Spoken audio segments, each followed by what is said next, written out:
Hello दोस्तों, स्वागत है आपका एक और नई वीडियो में। आज की वीडियो में हम बात करने वाले हैं कि जो ये मार्केट में आज का हमें ट्रेंड दिख रहा है कि मार्केट अभी अपने बेस्ट डिस्काउंट पे है। और कई लोग आपको कह रहे होंगे कि यार ये बेस्ट इन्वेस्टिंग अपॉर्चुनिटी है, राइट? कि रियलिटी में क्या ये एक अपॉर्चुनिटी है या फिर ये एक ट्रैप है? क्या मार्केट यहाँ से और करेक्ट हो सकती है? लोगों के दिमाग में आज के टाइम पे बहुत सारे सवाल आए हैं आ रहे हैं, जैसे कि गोल्ड गिर रहा है, क्या मुझे गोल्ड बाइंग स्टार्ट कर देनी चाहिए? या स्टॉक मार्केट इतना नीचे आ चुका है, क्या मुझे जो स्टॉक्स हैं वो अपने सेल कर देने चाहिए, कहीं ये और ना गिर जाए? यार, जो लोग ऑलरेडी आउट हैं स्टॉक मार्केट से वो सोच रहे हैं कि यार क्या मुझे अब बाइंग स्टार्ट कर देनी चाहिए। आज हम इस वीडियो में कोशिश करेंगे कि इन सभी चीज़ों को कवर अप कर सके, और नहीं होगा तो मैं इस वीडियो को दो पार्ट में डिवाइड कर दूंगा। सबसे पहले तो स्टार्ट करते हैं। देखिए, मैं वीडियो के कोई स्क्रिप्ट नहीं लिखता, कोई चीज़ें तैयार नहीं करता, तो इसीलिए हो सकता है कि मैं थोड़ा स्लो बोलूँ। इसीलिए आपको सजेस्ट करूँगा अपनी स्पीड को 1.25 या 1.50 अपने कंफर्ट के हिसाब से आप सेट कर सकते हैं। क्योंकि स्क्रिप्ट लिखना और चीज़ें करना ये अपने आप में एक थोड़ा सा अनरियलिस्टिक चीज़ें हो जाती हैं और अनरियल लगता है। स्टार्ट करते हैं वीडियो में। सबसे पहले हम बात करते हैं कि जो स्टॉक मार्केट गिर रही हैं इस टाइम पे, जिस तरीके से स्टॉक मार्केट गिर रही है, अपने आप में एज अ फिनोमिना क्या है। देखिए, हमने अपनी चैनल पे हो सकता है पहले भी इस बारे में बात की होगी कि जो स्टॉक मार्केट है वो हर एक 3 साल 5 साल में एक अपॉर्चुनिटी ज़रूर देती है।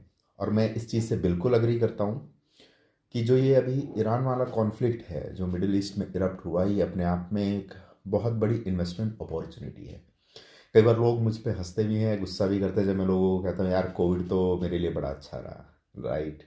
फिर उसके बाद मुझे जब रशिया ने स्पेशल ऑपरेशन यूक्रेन पे स्टार्ट किया तो मेरे लिए बहुत अच्छा रहा, because at that time I invested hardly on defence stocks, जिसके हमने अपने चैनल पे आपको पीछे प्रूफ्स भी दिए हैं, हमने लोगों को सजेस्ट भी किया था। ये जो भी रीज़न बनता है मार्केट, एट द एंड अगर आप लॉन्ग टर्म इन्वेस्टर है यार, अगर आपका विजन ऐसा नहीं है कि आप स्टॉक मार्केट में आए हो सिर्फ इसलिए कि आप 1 डेढ़ महीने में कुछ प्रॉफिट कमाना चाहते हो, अगर आप लॉन्ग टर्म इन्वेस्टर हो, आप 3 से 5 साल का एक होराइजन लेके चल रहे हो कि यार मैं 3 से 5 साल और ये फ्री मनी है मेरा, मुझे इसकी ज़रूरत नहीं है, मैं वैसे इसको इन्वेस्ट कर रहा हूँ क्योंकि मेरे पास ये पड़ा हुआ है, क्योंकि मैं सेविंग अकाउंट में नहीं रखना चाहता या फिक्स डिपॉजिट में मुझे उतना रिटर्न नहीं दिखता, मैं महंगाई जो बढ़ रही है जिसकी वजह से इन्फ्लेशन है उसको भी बीट नहीं कर पाता, जो कि हम अपनी वीडियोस में बात कर चुके हैं, तो हम उनको रिपीट नहीं करेंगे। लोग क्या करते हैं कि इन्वेस्ट करने की कोशिश करते हैं स्टॉक मार्केट में। और अगर आप लॉन्ग टर्म से इन्वेस्ट करने की कोशिश करें तो आप अगर ऑल ओवर जहाँ से स्टॉक मार्केट, चाहे Mumbai stock exchange BSc start हुआ या नेशनल स्टॉक एक्सचेंज स्टार्ट हुआ एनएससी, आप पूरी हिस्ट्री में देखेंगे कि स्टॉक मार्केट ने हमेशा जब भी ग्रेट डिप्रेशन आया उसके बाद एक बहुत ही फास्ट रिकवरी दिखाई है। आप 2000 की देख सकते हैं, जो फाइनेंशियल क्राइसिस आया था, उसके बाद 2008 में फाइनेंशियल क्राइसिस आया, उसके बाद हमारा कोविड था, यूक्रेन है, अभी ईरान है, कोई भी कंडीशन हो जाए मार्केट रिकवर ज़रूर करेंगी, स्टॉक मार्केट रिकवर ज़रूर करेगी। लेकिन क्या हम इस चीज़ को सोच करके अपना 100% पैसा स्टॉक मार्केट में लगा दें जो हमारे पास इन्वेस्टमेंट फंड्स हैं? बिल्कुल नहीं। कब लगाना चाहिए, कब निकालना चाहिए? मैं पर्सनली क्या करता हूँ, मैं स्टॉक मार्केट में पैसा इन्वेस्ट करता हूँ, जैसे मैंने कोविड पे किया था हैवीली। मैं स्टॉक मार्केट में जब भी पैसा इन्वेस्ट करता हूँ जब मुझे लगता है कि स्टॉक मार्केट डिस्काउंटेड प्राइस पे है, मैं वहाँ एंट्री लेता हूँ। उसके बाद अब होराइजन 2 साल का हो, 3 साल का हो, 5 साल का हो, अगर बेस्ट केस सिनेरियो बन जाता है कि मार्केट मुझे अभी भी ओवर वैल्यूड नहीं लग रही, यानी कि जहाँ पर ओवर वैल्यूड लगने का सबसे मेन क्या होता है स्टॉक मार्केट में, कि जब जो प्रोमोटर्स हैं वो अपने शेयर्स को बेचना शुरू करते हैं, या एफआईआईज अपनी होल्डिंग्स को कम करना शुरू करते हैं, या इंस्टीट्यूशनल जो बायर्स हैं वो उसको कम कर दें। जैसे कि हमने स्क्रीन पे देखा था, ये सारी इन्फॉर्मेशन हमें एक ही डैशबोर्ड में सिंपली दिख जाती है कि कब क्या हो रहा है एक कंपनी में।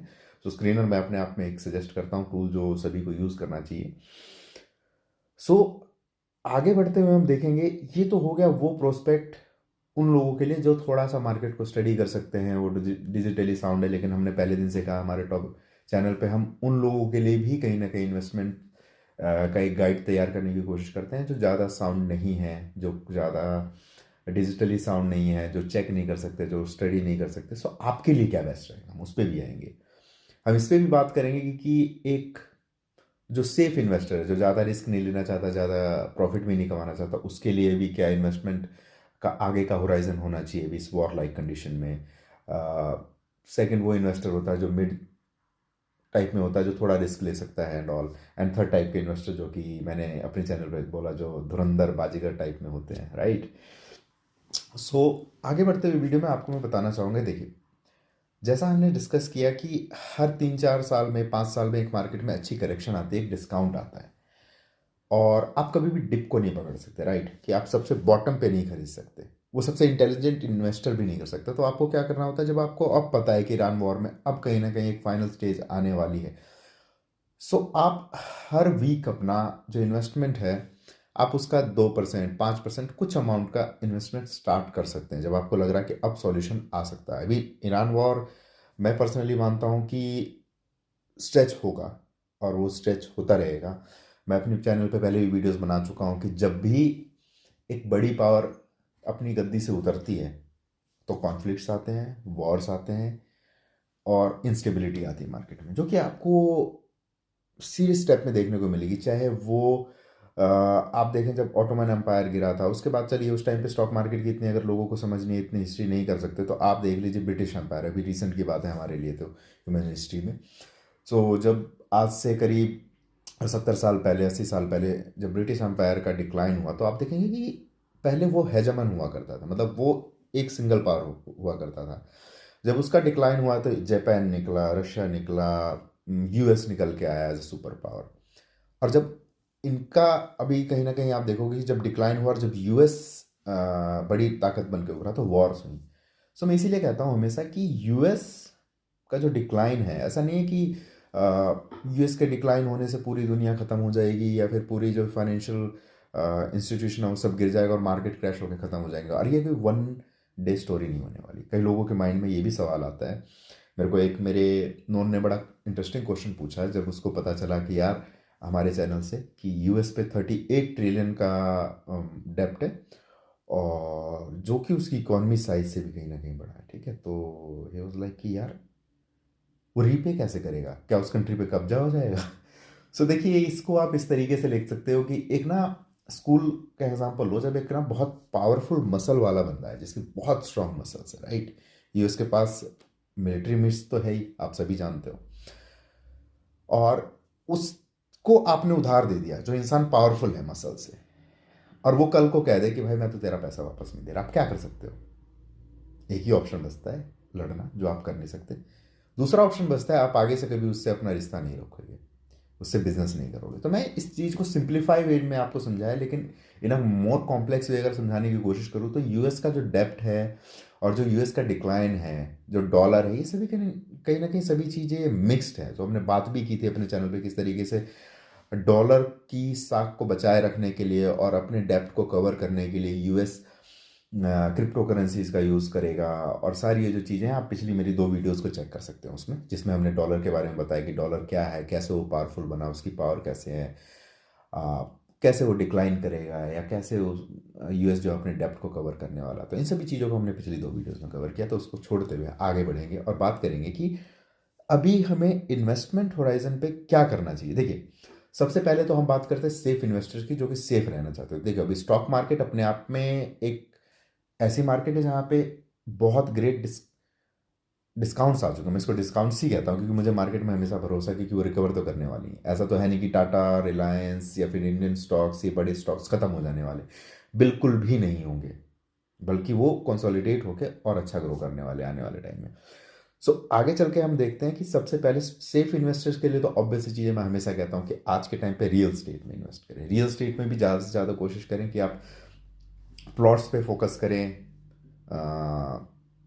रेजिडेंशियल ना लेकर के, अगर अगर आप कोई बनी हुई प्रॉपर्टी ले रहे हैं तो रेजिडेंशियल ना लेकर कॉमर्शियल लें, शॉप्स, ऑफिसेज, इस तरीके की चीज़ें। रियल स्टेट के बाद हमने बात की थी, रियल स्टेट में हमने एक चीज़ और कही थी कि कैसे आप अपने, अगर हमारी रियल स्टेट की आप वीडियो चेक करोगे जिसमें हमने बताया कि कैसे आप अपने जो 50-60 हज़ार की अगर आप मंथली कहीं ना कहीं इनकम कर रहे हो, या फिर आप उसको इन्वेस्ट कर सकते हो 50-60 हज़ार को। सो अगर आप हमारी रियल स्टेट की पिछली वीडियो को देखोगे हमारे चैनल पे, तो हमने उसमें बात की किस तरीके से जो अपने फैमिली में 40-50 हज़ार की इन्वेस्टमेंट कर सकता है रियल स्टेट में, किस तरीके से वो अपने पैसे को आने वाले 3 से 5 साल में 10 गुना, 15 गुना भी कर सकता है। रियल स्टेट में कोई बड़ी चीज़ नहीं है, ठीक है। तो रियल स्टेट हो गया, उसके बाद हमारे पास सेफ इन्वेस्टमेंट में आता है गोल्ड। गोल्ड अपने आप में, फिर लोग पूछेंगे यार गोल्ड बाय कर लेना चाहिए क्या, अभी स्टॉक मार्केट अभी गोल्ड गिर रहा है। देखिए गोल्ड का जो हमने पहले भी जो गोल्ड की बाय कॉल दी थी अपने चैनल पे, वो जब दी थी जब सेंट्रल बैंक्स टर्की के, चाइना के, रशिया के, जब इन्होंने खरीदना शुरू किया था। ये मैं बात कर रहा हूँ सन 2022 की। ठीक है, हमारे चैनल पे पड़ा है, हम प्रूफ दिखा देंगे आपको अगर कोई कमेंट करता है तो इस बारे में। सो अभी क्या हुआ है कि अभी जब सभी को कहीं ना कहीं खरीदारी की ज़रूरत है, क्योंकि ऑयल महंगा हो रहा है, सारी चीज़ें महंगी हो रही, उसकी वजह से अगर आप देखेंगे तो अभी टर्की ने अपना बहुत सारा गोल्ड सेल किया ताकि वो अपनी करेंसी को स्टेब्लिश कर सके। रशिया ने बहुत बड़ी मात्रा में किया, और कहीं ना कहीं इंडिया को भी ये चीज़ करनी पड़ेगी। आप देख रहे हैं कि किस तरीके से रुपया डिप्रिशिएट हो रहा है। ठीक है, सो हमें कहीं ना कहीं डॉलर के रिजर्व्स बढ़ाने पड़ते हैं, ये सेंट्रल बैंक्स करते हैं। तो मैं पर्सनली सजेस्ट करूंगा कि अभी गोल्ड में बाइंग को आप, पहली चीज़ तो अगर आपने बाय किया हुआ है 1 लाख से नीचे वाले लेवल पे, आराम से शांति से बैठ जाइए, छोड़ दीजिए गोल्ड को। और आपका बाय टाइम जब आना चाहिए जब सेंट्रल बैंक्स वापस से गोल्ड को खरीदना शुरू कर दें।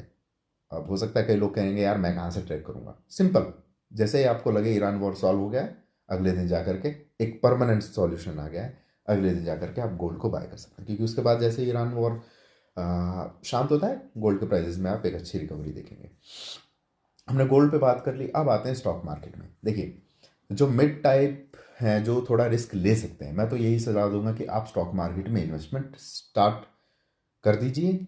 और उसको हम कभी भी अपने, जब ऐसा टाइम होता है जब हम बात करें कि हम अगले आने वाले टाइम में भी, हम हो सकता है चाइना के साथ वॉर देखें, हम हो सकता है इंडिया या पाकिस्तान के बीच में भी वॉर देखें, हो सकता है ताइवान हो जाए, नॉर्थ कोरिया का नेक्स्ट नंबर हो सकता है। सो बहुत सारी वॉर एक सीरीज में चलने वाली हैं।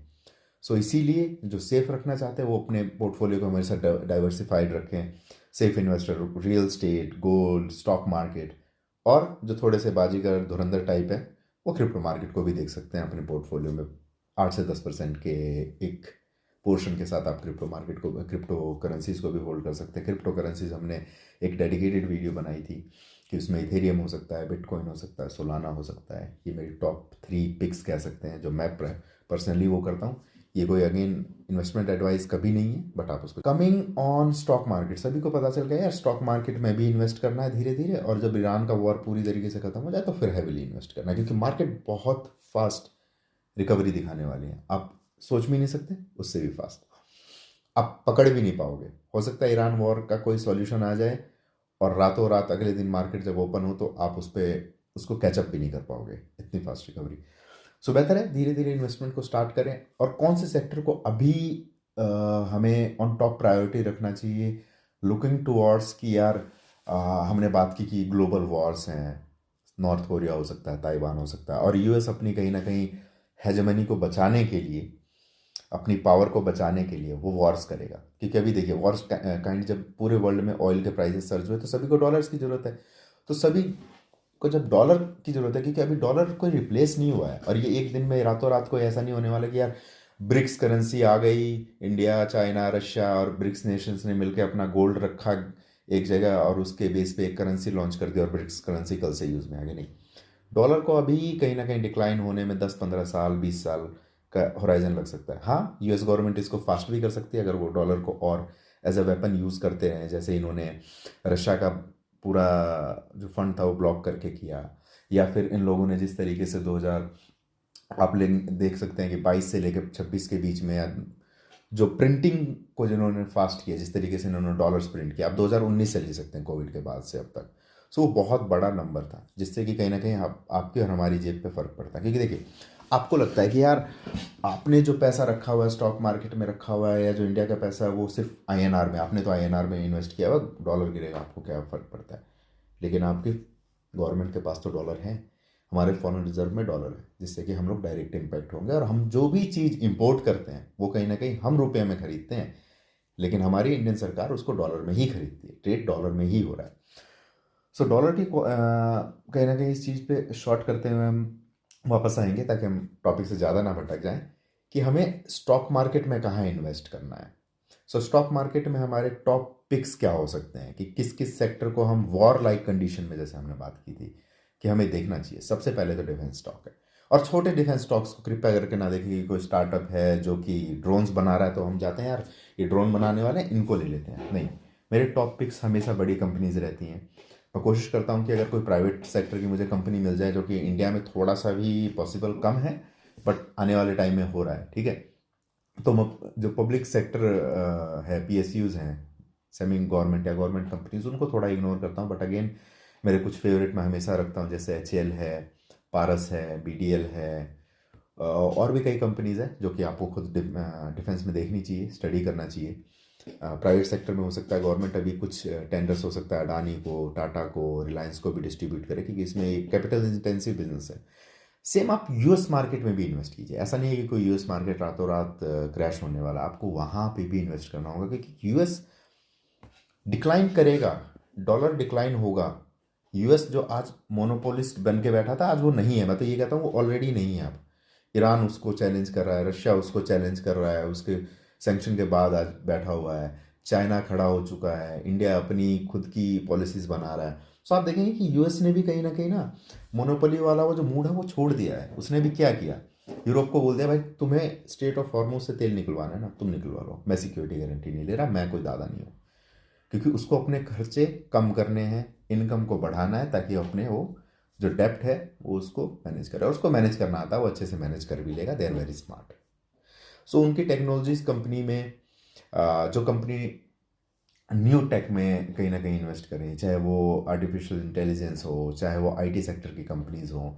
अभी हमने पीछे देखा कि बहुत ले ऑफ्स हुए, राइट, बहुत कंपनीज में ले ऑफ्स हुए। एक मैंने एक डेडिकेटेड वीडियो में बताया था कि किस तरीके जॉब्स वापस भी आएंगी, बस रीफॉर्म हो जाएंगी वो जॉब। आज के टाइम पे जो एक सिंगल मैन वर्क है वो थोड़ा सा कहीं ना कहीं एआई के थ्रू ड्रिवन हो जाएगा, बट उसको भी अगेन रन करने के लिए लोगों की ज़रूरत होगी, इंडिया की ज़रूरत होगी। इंडिया की बिग टेक जो जाइंट्स है, जैसे टीसीएस है, इन्फोसिस है, इनकी ज़रूरत पड़ेगी। क्योंकि ये लोग भी कहीं ना कहीं एआई की तरफ शिफ्ट हो रहे हैं।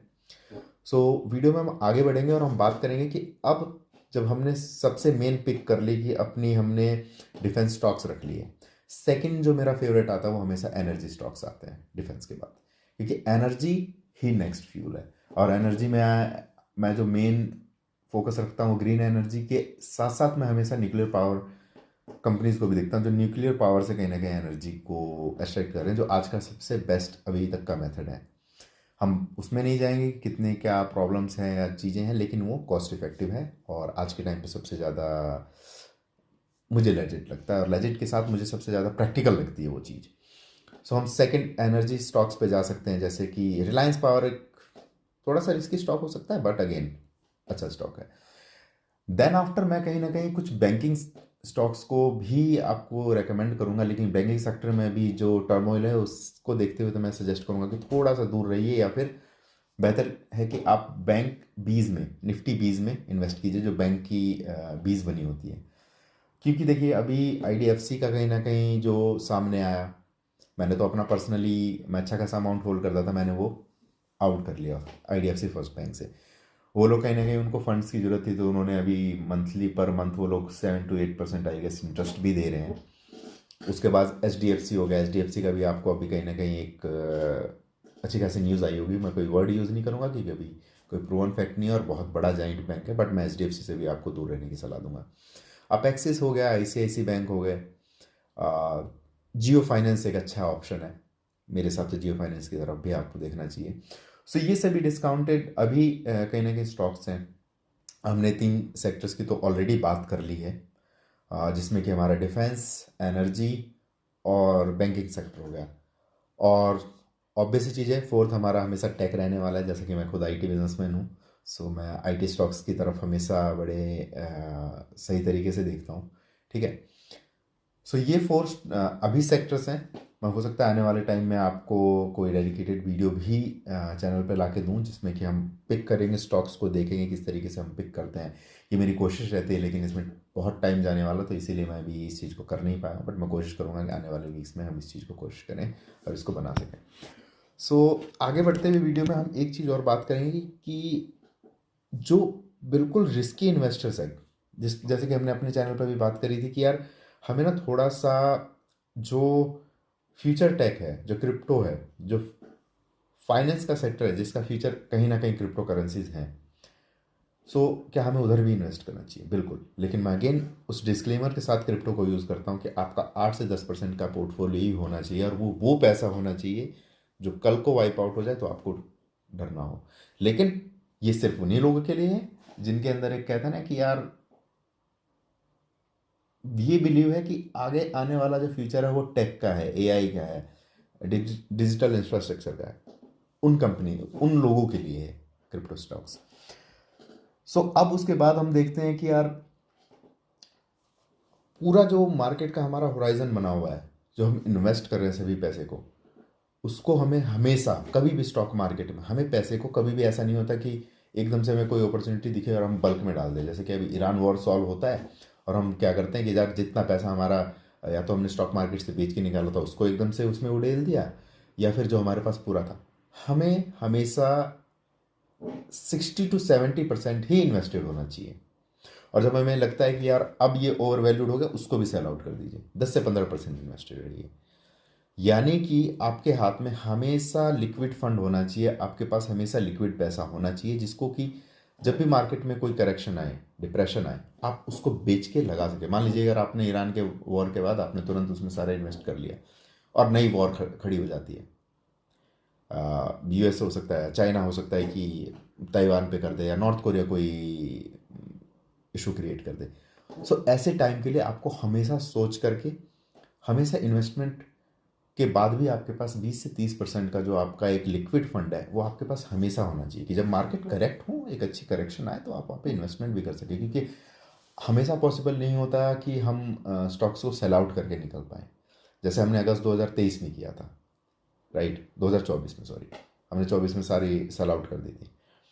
सो ये पॉसिबिलिटी हमेशा नहीं रहती। फिर भी मैं, ऐसा नहीं कि मैंने 100% कहीं ना कहीं अपने स्टॉक्स को सेल कर दिया था, नहीं, मैं अभी भी 20% इन्वेस्टेड था। अभी मैंने रिसेंटली स्टार्ट भी किया था 1-2 महीने पहले, ये फरवरी के आसपास मैंने इन्वेस्ट करना स्टार्ट किया था, और मैं अभी इसको कंटिन्यू करता हूँ। मैं हर महीने 5% 10% अपने फंड्स का उसमें धीरे धीरे इन्वेस्टमेंट को बढ़ा रहा हूँ। लेकिन मैं एक बड़ी इन्वेस्टमेंट जब करूँगा जब ईरान का वॉर कहीं ना कहीं पूरी तरीके से शांत हो जाएगा। लेकिन मैंने फिर से कहा, ऐसा नहीं कि सिर्फ उसी का वेट करना है, हमें बाइंग ऑलरेडी स्टार्ट कर देनी है। सेक्टर्स की हम बात कर चुके हैं। गोल्ड के बारे में हमने आपको क्लियर कट बता दिया कि गोल्ड को अभी बाय ना करें, बाय किया हुआ तो सेल ना करें। एटलीस्ट अगर 1 लाख से ऊपर किया हुआ था, सेल ना करें, उसको होल्ड रखें। गोल्ड रिकवर होगा जैसे ही ईरान वॉर खत्म होगी। सो अभी गोल्ड को बाय ना करें। गोल्ड को बाय हम जब करेंगे जब सेंट्रल बैंक्स खरीदने लग जाएंगे। सेंट्रल बैंक्स कब खरीदेंगी? जब उनको लगेगा कि अब डॉलर की इतनी नीड नहीं है, क्योंकि वो डॉलर से ही गोल्ड खरीदने वाले हैं। डॉलर्स की नीड कब कम होगी? जब क्रूड ऑयल का प्राइस नीचे आएगा, क्रूड ऑयल में एक स्टेबिलिटी आ जाएगी ऑयल के प्राइसेस में, और कहीं ना कहीं उसके सप्लाई में भी। गोल्ड के बाद हमने बात करी, स्टॉक मार्केट की हमने बात कर ली, रियल स्टेट हम डिस्कस कर चुके हैं, और cryptocurrency as always only for the runners. So धन्यवाद आपका इस वीडियो को देखने के लिए। आप लोगों से मुझे बहुत ज़्यादा हेल्प चाहिए इस चीज़ में कि आप कमेंट्स में लिखें कि कौन सा वीडियो का अगला टॉपिक होना चाहिए, क्या क्वेश्चंस आपके माइंड में आ रहे हैं, क्योंकि उससे मुझे हेल्प मिलती है टॉपिक के वीडियोस को आपके लिए सेलेक्ट करने के लिए। सो धन्यवाद इस वीडियो के देखने के लिए। नमस्कार।